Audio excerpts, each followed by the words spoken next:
emisiji Atar 013 pogledajte malinu u plasteniku, krastavac bez kupaca, domaća testenina i najavu za manifestaciju cirkuliranja.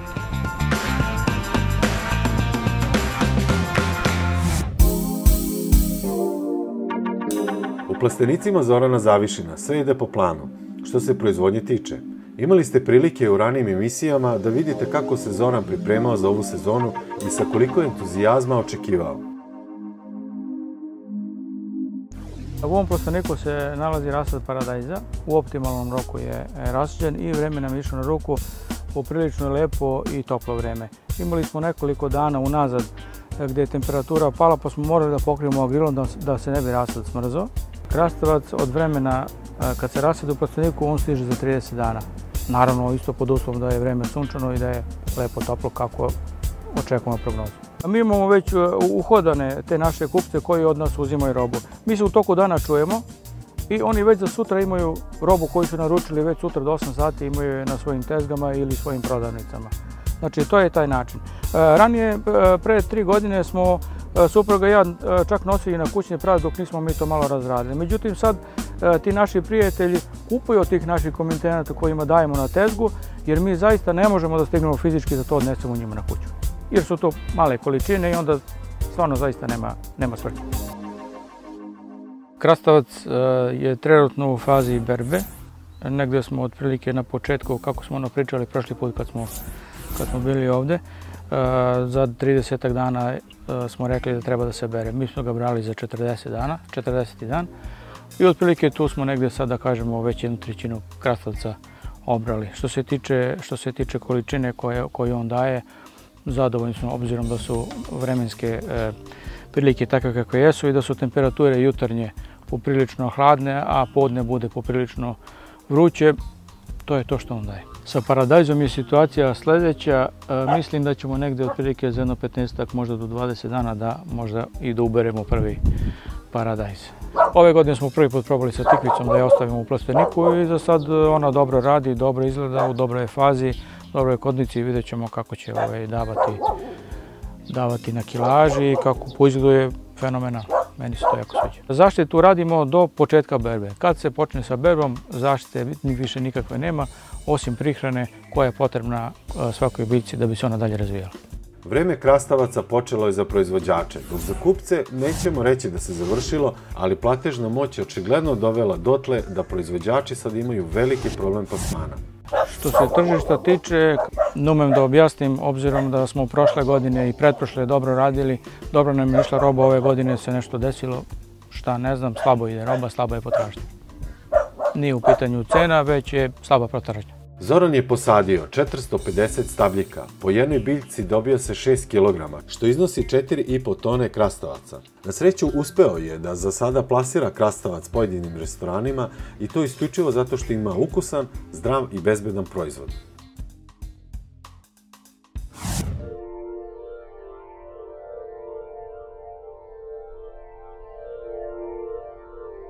U podnožju Vršačke kule, na putu za Guduricu, nalazi se gazdinstvo Dragana Lazaroja. Na skromnom posedu ovde se uzgajaju maline, jagode, aronija, kupine, maline u plasteniku, krastavac i još veliki broj aromatičnih i medonosnih biljaka. Dragan je tako koncipirao svoju proizvodnju da je ona otvorena za sve u vidu ogleda. Ukupna površina ima negde oko 25 ari. Od toga 5 ari je u zaštićenom prostoru i ovom proizvodnjom bavimo se oko 20 godina. U zaštićenom prostoru počeli smo da radimo proizvodnju povrća. Uspešno smo radili neke 10 godina, pa smo onda posle toga išli paralelno proizvodnju cveća i povrća. Radili smo oko 10 godina i to. A u posljednje vreme, pored ove pomenute proizvodnje, počeli smo da radimo i voće. Pre svega aroniju, ribizlu, crnu i crvenu ribizlu, malinu, crvenu i crnu malinu i drugo voće u pojedinačnim količinama. Prošle godine počeli smo da radimo, da proizvodimo neke biljke iz semena i to pre svega lekovite, začinske i medonosne biljke. Vrlo su interesantne medonosne vrste biljaka i to ćemo verovatno raširiti asortiman. Proizvodnju nećemo raditi jer smo u situaciji da dolazimo pri kraju radnog veka, tako da treba sačekati 5-6 godina, mi to ne želimo, zato ćemo raditi samo proizvodnju rasada sadnica. Mislim da ovaj prostor što se nalazi oko nas je interesantan pre svega za ljude koji žele da rade nešto novo, da rade nešto konvencionalno, da rade nešto što do sada nisu radili, a nemaju znanja. Mi smo spremni da svakome pomognemo da se u tom smislu uključi, da sazna na najbrži način sve ono što ga interesuje ili da dobije neku novu ideju iz ovoga svega pa da nešto novo on započne, ali i tu smo spremni da pomognemo.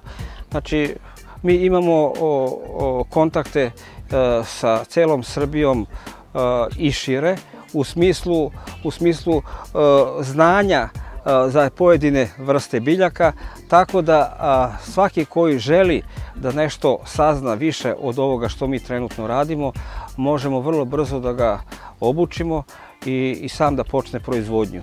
Proizvodnja na otvorenom ili u plastenicima standardna je dilema u Vršcu koju imaju početnici u povrtarskoj pa i voćarskoj proizvodnji.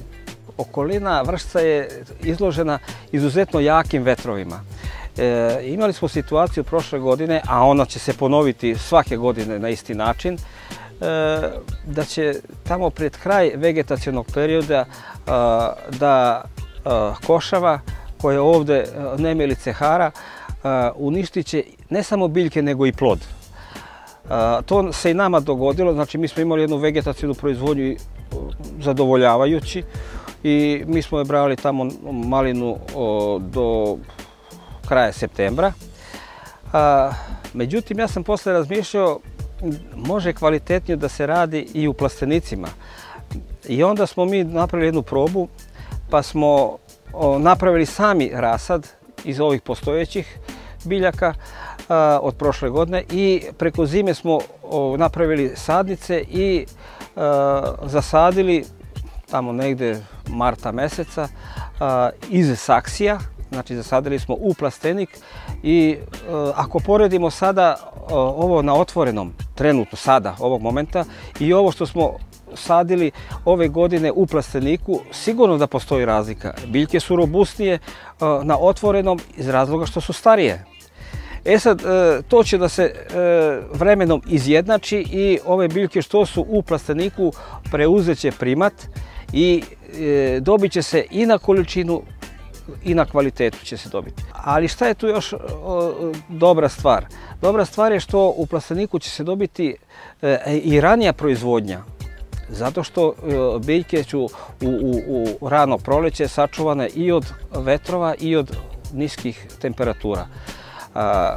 Znači, ona i ranije kreće u odnosu na ove biljke koje su na otvorenom. To sam i primetio već ove godine. Iduće godine će to biti veća razlika. Šta će biti, ne znam, zato to i radimo, da bi ljudi i videli koja je to razlika. Ne samo ja da vidim, nego i drugi da vide koga interesuje to.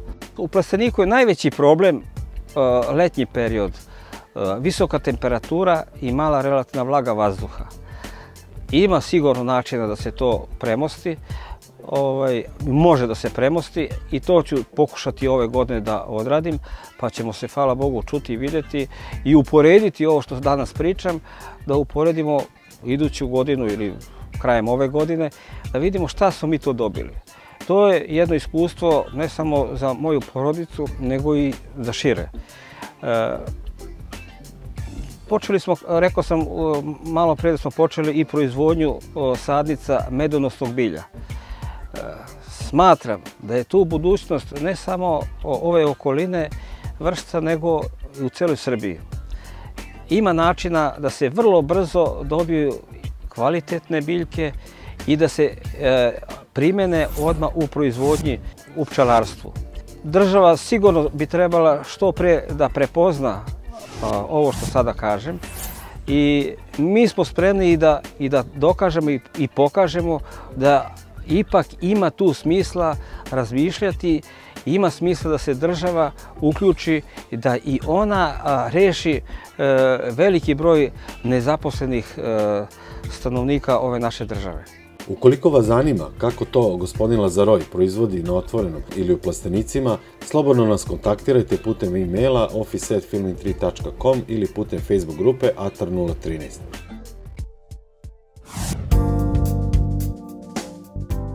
Svi mi kao deca gledali smo mame i bake kako prave neki obrok ili zimnicu. Tradicionalan način pripreme hrane polako se gubi, a samo poneki entuzijasti, kao što je Sanja Milosavljević, nisu dozvolili da način pripreme, u ovom slučaju testenine, padne u zaborav. Ovim sam počela da se bavim u januaru 2016. godine, zvanično, tad sam registrovala firmu, a testenine proizvodim, odnosno testenine pravim poslednjih 15-20 godina za svoje potrebe porodice i prijatelja. A odlučila sam da se obrabam u proizvodnji testenina zato što je to nešto što znam da radim. Ovo jeste primarni posao, samo što ja radim zapravo dva posla i iako ovo deluje kao hobi, odnosno može neko da prepostavi da je ovo kao hobi, ovo meni oduzima podjednako vremena kao i taj moj primarni posao, tako da, jer radim sama i onda od organizacije, nabavke do proizvodnje distribucije, tako da ovo nije hobi, više je primarni posao. Testenine se proizvode ručno, od osnovnih sirovina, dakle samo jaje i brašno. Redovno se rade analize, ne samo testenina, znači ne samo gotovog proizvoda, nego dolaze ljudi iz laboratorije, uzimaju briseve sa radnih površina, sa mašinica na kojima radim, sa alata i oruđa koje koristim. I u principu retko koga i puštam u radionicu zato što mi je važno da ja sam ovde uvek u mom radnom modelu, imam svoju kecelju, posebnu obuću koje radim, a ako neko ulazi u radionicu mora da potpiše saglasnost, odnosno mora da potpiše jedan papir na kojem zapravo se potpisuje da je zdrav, odnosno da neće unositi neke bakterije, viruse ili kako god, dobija mantil, kapu i kaljače. Jer mi je jako važno, proizvodnja hrane, koliko god je zabavna i uzbudljiva, je jako odgovorna delatnost, zato što nije to sad samo da ću jesti ja ili moji roditelji i prijatelji, nego se ovo plasira na tržište, onda mi je jako važno da krajnji proizvod bude zdrav i bezbedan. Sanja svoje proizvode plasira u Beogradu, ali se oni mogu naći i u Južnom Banatu kod lokalnih prodavaca. Proizvodim taljatele, rezance za supu, široke čitkaste rezance i mašnice. Zapravo sve ono što može rukom da se napravi, jer radim na mašinicama koje su stare i koje su vrlo, u tom smislu, jednostavne i proste, znači jednostavni oblici mogu da se izvuku ili ono što ja mogu rukom da isecam. Pravim od pšeničnog brašna, integralnog pšeničnog brašna i speltinog brašna i testenine se još obogaćuju jajima, spanaćem, cveklom, sipinim crnilom, kurkumom i tako. Definitivno najtraženiji proizvod je testenina od pšeničnog brašna sa jajima. To svakome nekad neka baka ili mama pravila neke rezance za supu ili neke rezance sa makom i orasima i to je definitivno proizvod koji se najviše prodaje. To su bukvalno komentari kao, ovo me sad lansira u detinjstvo. Kao ovi tvoji rezanci, kad krenem da ih razlačim po supi ili po tanjiru ili kad mu se zalepi onako za obraz ili se nekome zakači za bradu, kao to je to. To me lansira u detinjstvo. Tako da to mi je najprodavanija testenina. A onda vremenom ljudi se odlučuju, pa na primjer probaju testenine sa spanaćem pa se oduševe i oni koji vole, na primjer, morske plodove i to, oni vole ove crne testenine, odnosno testenine sa sipinim crnilom. Ali recimo da su te klasične, te pšenično brašno jaja, da su one najprodavaniji proizvod. Testenina koja se pravi u ovoj radionici ne sadrži aditive, dodate soli, šećere, veštačke boje, mirise, arome i konzervanse. Ja ovaj posao radim iz čiste ljubavi i entuzijazma. Ja volim da kuvam, jedem, ja sam testenine pravila godinama unazad. Da, svakako svi radimo zbog profita, mislim to je činjenica, to je tačno. A kad volite ovako, kao što ja volim da pravim testenine, onda vam je to, mislim, ne da vam je nevažno, nego nagrada može da bude i drugačija, ne novčana, ne samo novčana, nego može da dođe, ne znam, ako me pozovu da učestvujem na nekoj konferenciji ili ako me neko pozove i kaže, ne znam, moja deca su pojela sinoć, sve su smazala, nisam morala da ih teram da pojedu sve sa tanjira. Eto, to je isto nagrada. Znači, to je nagrada. A nagrada za nas je da Sanja postoji i da možemo uživati u pravim domaćim testeninama.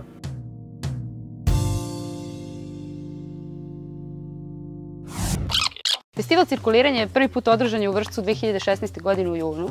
Nastao je kao jedan pilot projekat, tako bih rekla, u koji je ideja da se uključe sve nevladine organizacije koje se nalaze u našem regionu, da se spoji kultura, zabava i sport i da na taj način nekako postanemo vidljiviji i ostvarimo zajedno jedan pozitivan uticaj na zajednicu.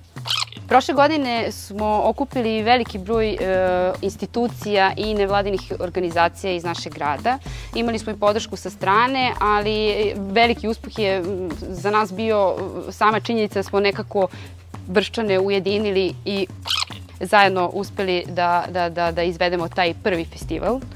Od institucija prošle godine priključilo nam se pozorište serije Vršac, priključio se književna opština Vršac. Imali smo podršku kulturnog centra koji je saradnik i ove godine. Uz pomoć kulturnog centra dobili smo ovaj lep prostor baštu Doma vojske i ostale prostorije koje su koliko toliko funkcionalne i koje pokušavamo i ove godine da uživimo i damo im neki duh.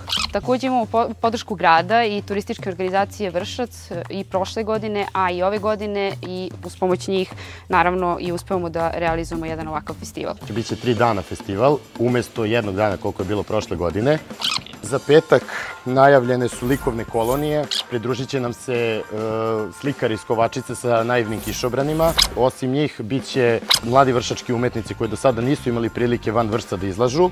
Osim mladih vršačkih umetnika biće fotoklub Vršac, takođe i udruženje Felix Miller koji se bavi fotografijama starog Vršca i prezentovanjem Vršca kakav je on nekada bio. Imaćete priliku da prisustvujete jednom nesvakidašnjem koncertu koji će se održati u katedrali Svetog Gerharda. Imaćete priliku da čujete orgulje, imaćete priliku da čujete nekoliko horova u crkvi.